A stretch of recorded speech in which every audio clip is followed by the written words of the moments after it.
നല്ല മൂവിയാണ്. ആക്ഷനൊക്കെ നല്ല അടിപൊളിയായിട്ടുണ്ട്.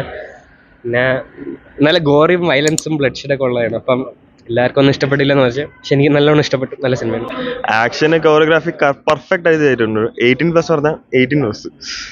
ജോൺ വിക്കിനെക്കാളും നെക്സ്റ്റ് ലെവലാണിത്. വയലൻസ് അത് തന്നെ പടം. വയലൻസ് ഒക്കെ ഗോറിയാണ്. ഒരു പെർഫെക്റ്റ് റൈഡാണ്. സൂപ്പർ പടമാണ്.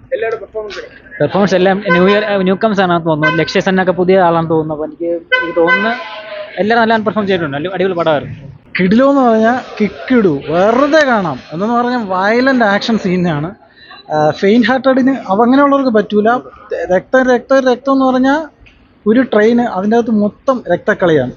1.25 മണിക്കൂറേ ഉള്ളൂ. സൂപ്പറായിട്ടുണ്ട്. നായകനും ബാക്കി ഇതൊന്നും നോക്കണ്ട, പക്ഷെ ആ ഡയറക്ടർ സൂപ്പറായിട്ട് എടുത്തിട്ടുണ്ട്. ഒരു ട്രെയിനിൽ ഈ ഒരു ആക്ഷൻ സെറ്റ് ചെയ്യാന്ന് പറഞ്ഞാൽ അടിപൊളിയാണ്. 40 കൊള്ളക്കാർ വേഴ്സസ് ഒരു NSG കമാൻഡ്. ബാക്കി കൂടുതലൊന്നും പറയുന്നത് വലിയ സ്റ്റോറി ലൈനൊന്നുമല്ല, പക്ഷെ ഒറ്റ ദിവസത്തെ കഥ അത് നല്ല രസമായിട്ട് കാണാം. പിന്നെ ഏറ്റവും വലിയ നന്ദി പറയേണ്ട സെൻസർ ബോർഡിനടുത്താണ്. ഒറ്റ സീൻ കട്ട് ചെയ്തിട്ടില്ല. ബ്ലഡൊക്കെ നല്ല അടിപൊളിയായിട്ട് കാണാൻ പറ്റും. വയലൻ്റ് സിനിമ, ആക്ഷൻ സിനിമ ഇഷ്ടപ്പെടുന്നവർക്ക് കാണാം. നമ്മൾ സാധാരണ ഹോളിവുഡിലൊക്കെയാണ് ഇങ്ങനത്തെ സിനിമ കാണാൻ പറ്റുന്നത്. ഒരു ഇന്ത്യൻ സിനിമയിൽ വന്നതിൽ കൊള്ളാം.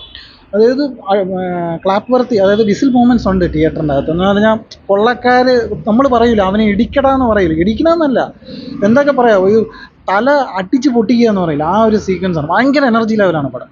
സൂപ്പറായിട്ടുണ്ട്.